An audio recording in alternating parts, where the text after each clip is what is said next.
Assalamualaikum warahmatullahi wabarakatuh. Bertemu kembali dalam mata kuliah Kewirausahaan Sosial dalam channel @hijrah_sadayana. Hari ini kita akan bahas lebih dalam tentang beberapa definisi social entrepreneurship dan social enterprise. Ya, Drayton dalam Policy Light menjelaskan bahwa pekerjaan dari social entrepreneur adalah untuk mengenali ketika sebagian aspek dari masyarakat tidak bekerja dengan baik dan menyelesaikan masalah tersebut dengan merubah sistem, menyebarkan solusi, dan mengajak anggota masyarakat untuk mengambil sebuah lompatan. Ya. Jadi, menyebarkan solusi dan mengajak anggota masyarakat untuk bergerak. Ya. Tidak bekerja sendiri, tapi mengajak masyarakat untuk bergerak. Nah, para wirausaha sosial ini tidak hanya bertindak memberikan ikan atau kail kepada yang membutuhkan, tapi mereka tidak akan berhenti sampai industri perikanan berubah. Oke, disinilah spiritnya, disinilah semangat untuk menolongnya, yaitu tidak hanya memberikan ikan atau kail saja kepada yang membutuhkan, tapi mereka tidak akan berhenti sampai industri perikanan berubah.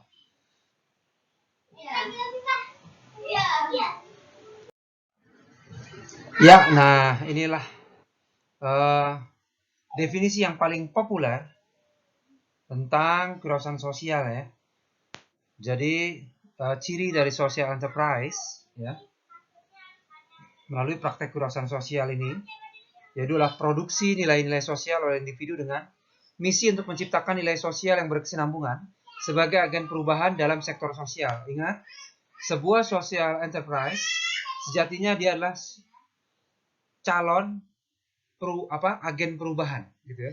Mereka yang siap melakukan perubahan terhadap sesuatu yang ada di masyarakat menjadi lebih baik lagi. Kemudian usaha mencari peluang-peluang baru untuk mengejar misi di muka. Ya, kita punya misi dan cari peluang untuk dapat mengejar misi tersebut. Gitu ya. Kemudian komitmen untuk inovasi, adaptasi, dan proses belajar yang berkelanjutan. Ya. Continuous learning, tidak berhenti belajar. Lalu kesiapan untuk bekerja, tangan telanjang, tanpa harus dibatasi dengan sumber daya yang dimiliki tersedia. Artinya, kita siap bekerja, ya, dengan apa adanya dulu, tidak harus menunggu lengkap semua, modalnya banyak dan segala macam, baru kita bekerja. Dan terakhir, akuntabilitas yang transparan bagi konstituen, ya. Karena tidak menutup kemungkinan sebuah social enterprise berkembang menjadi luas dan besar, dan kemudian melibatkan banyak konstituen, maka perlu dibutuhkan akuntabilitas yang transparan, ya, sehingga terbangun kepercayaan. Oke, baik, ya, berikut adalah 5 ciri penting dari praktek kewirausahaan sosial ya. Kewirausahaan sosial adalah produksi nilai-nilai sosial atau the production of social value oleh individu dengan tadi pertama misi untuk menciptakan nilai sosial yang berkesinambungan sebagai agen perubahan dalam sektor sosial. Social entrepreneur is also an agent of change. Agen yang mendorong perubahan, okay? Yang mendorong perubahan khususnya dalam sektor sosial. Yang kedua, usaha mencari peluang-peluang baru untuk mengejar misi di muka ya. Jadi ada usaha lebih yang kita lakukan untuk mengejar tadi. Kita punya misi tadi sebagai agen perubahan dalam sektor sosial. Kita dukung dengan bisnis kita, dengan jualan kita, dengan produksi yang kita lakukan dan lain-lain. Jadi kita cari peluang kerjasama, apakah produksi barang ya, transaksi, kemudian pemasaran dan segala macamnya untuk kita bisa mendukung misi yang kita sudah state di awal tadi ya. Kemudian komitmen untuk inovasi, adaptasi dan proses belajar yang berkelanjutan. Tentunya ya, ada inovasi karena kan kita tahu inovasi atau mati ya. Tantangan zaman yang berubah membutuhkan inovasi yang terus-menerus. Apalagi revolusi industri 4.0 jelas membutuhkan inovasi dalam pola pikir dan pola tindakan kita. Kemudian kesiapan untuk bekerja dengan tangan telanjang, maksudnya tidak menunggu semua sempurna dulu. Tidak menunggu semua modal terkumpul dulu dan lain-lain. Kita bisa bekerja dari awal. Kemudian akuntabilitas yang transparan bagi konstituen ya. kewirausahaan sosial itu bisa bekerja sama dengan banyak pihak, dengan relawan, ya, dengan orang-orang lainnya dan lain-lainnya, sehingga untuk membangun kepercayaan mereka dibutuhkan sebuah transparansi yang baik. Nah, ini ada satu teori dari Paul Silite, ya, yang membahas tentang 4 komponen yang membangun social entrepreneurship, yaitu entrepreneurship itu sendiri atau kegiatan kewirausahaan itu sendiri, yang kemarin kita sudah bahas, ya, ciri-ciri dari kewirausahaan itu sendiri, ya, mindset method, ya, tidak identik dengan bisnis dan lain-lainnya di pertemuan sebelumnya. Kemudian opportunities, membangun kesempatan-kesempatan, membuka kesempatan yang tertutup sebelumnya, membuka peluang-peluang yang tidak terpikirkan sebelumnya, mengkolaborasikan berbagai hal yang tidak terpikirkan sebelumnya. Kemudian organization, ya, bisa diawali oleh satu orang dulu, kemudian bisa berkembang menjadi kelompok kecil dan akhirnya kelompok besar, ya. Kenapa? Karena kemudian bisa saja aktivitas tersebut tidak sanggup lagi ditangani oleh satu orang. Dan ideasnya, ini yang terutamanya, ide, ya. Kita bergerak di dunia ide, ya. Kita bergerak di bidang gagasan-gagasan yang belum terpikirkan sebelumnya. Kita mengalami masalah-masalah yang belum orang rasakan sebelumnya, sehingga sesuatu untuk mengatasi masalah tersebut harus merupakan ide-ide yang baru yang belum pernah ada sebelumnya. Jadi inilah dia 4 unsur penting yang membangun social entrepreneurship, yaitu opportunities, organization, ideas, and entrepreneurship.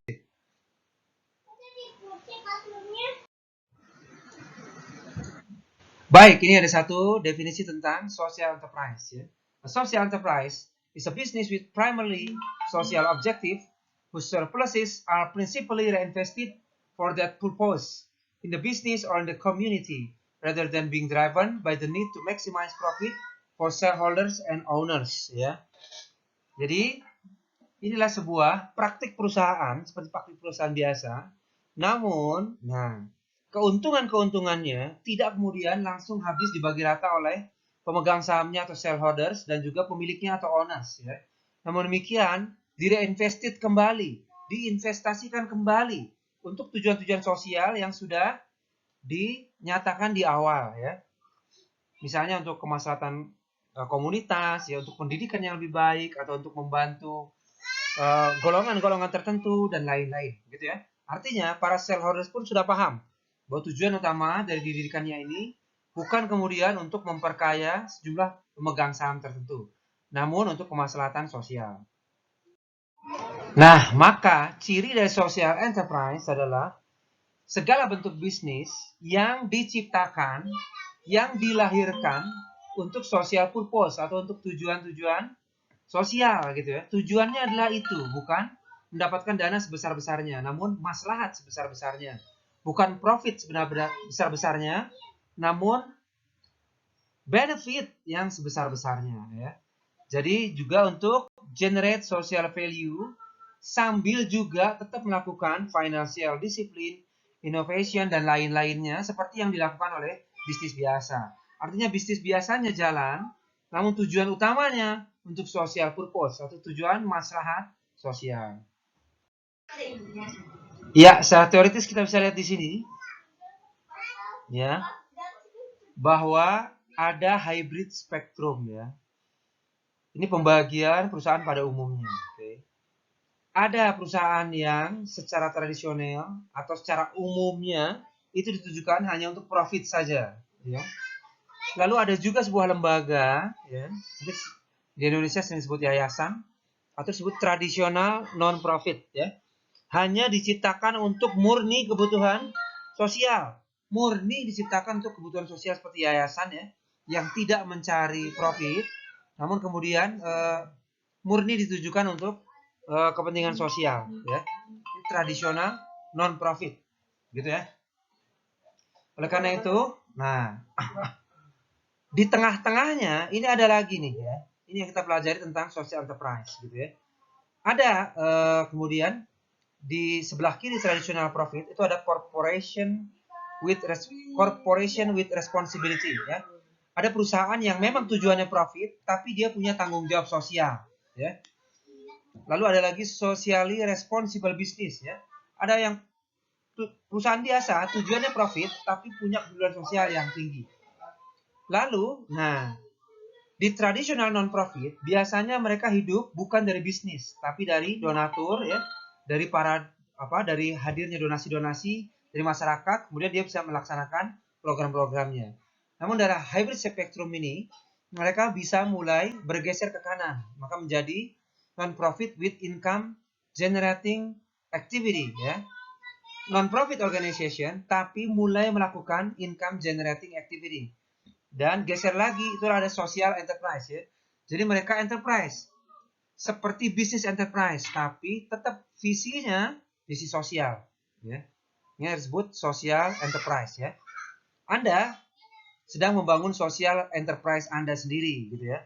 Artinya bobotnya lebih besar ke perusahaan yang memang dihadirkan atau diciptakan untuk manfaat sosial, namun tetap melakukan praktek-praktek bisnis untuk mendukung keberlangsungan perusahaan tersebut.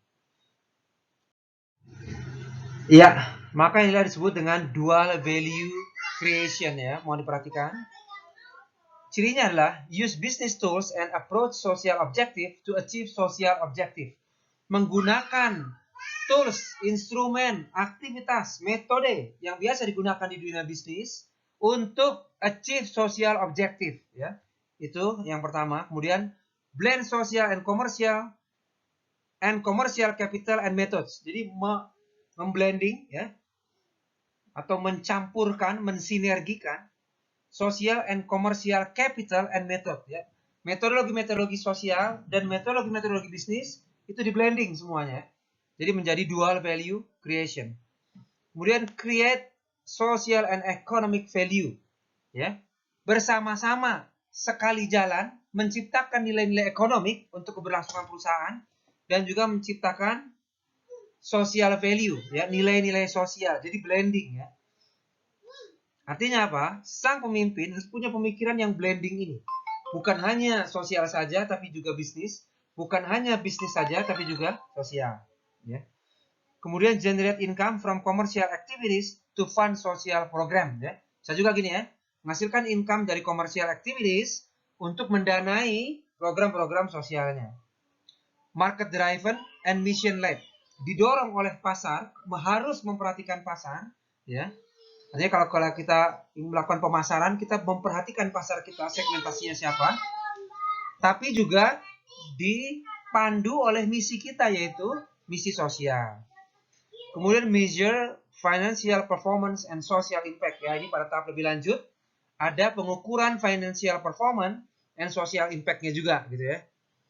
Dan lain-lainnya Anda bisa baca sendiri, hal-hal pentingnya sudah saya paparkan tadi.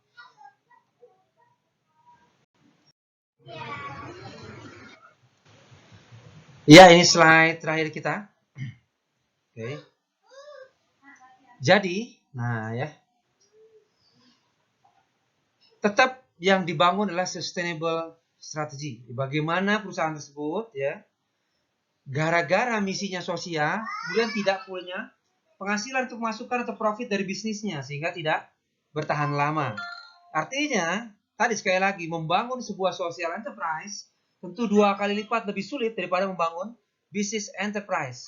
Kita harus memikirkan economic sustainability dan juga social sustainability. Begitu, ya. Ini yang di-challenge dari berdirinya sebuah social enterprise. Maka Anda saat ini sedang berperan sebagai mahasiswa-mahasiswa yang sedang menjalankan sebuah social enterprise. Anda belajar untuk berpikir bagaimana menyeimbangkan antara economic sustainability dan juga social sustainability. Tidak hanya fokus membangun economic profit-nya saja, tapi juga fokus membangun social benefit-nya juga, ya. Inilah challenge-nya. Bagaimana pimpinan kelompok bisa membagi ini dengan baik, ya. Dan ini akan dipaparkan, ya, dalam sociopreneur framework development yang pada waktu itu sudah dijelaskan, ya. Ini akan dipaparkan oleh Anda. Oke, baik. Segala pertanyaan kemudian bisa dilakukan secara online juga, bisa via WhatsApp, ya, untuk memperjelas penjelasan yang diberikan kali ini. Ya, terima kasih. Kita sama-sama berdoa dan berharap, ya, semoga wabah ini segera teratasi dan kita bisa hidup atau kuliah secara normal kembali, ya, jaga kesehatan, ya. Kalau tidak banyak perlu tidak usah keluar rumah ya, fokus di rumah saja. Kemudian makan dengan gizi yang seimbang. Terima kasih. Assalamualaikum warahmatullahi wabarakatuh.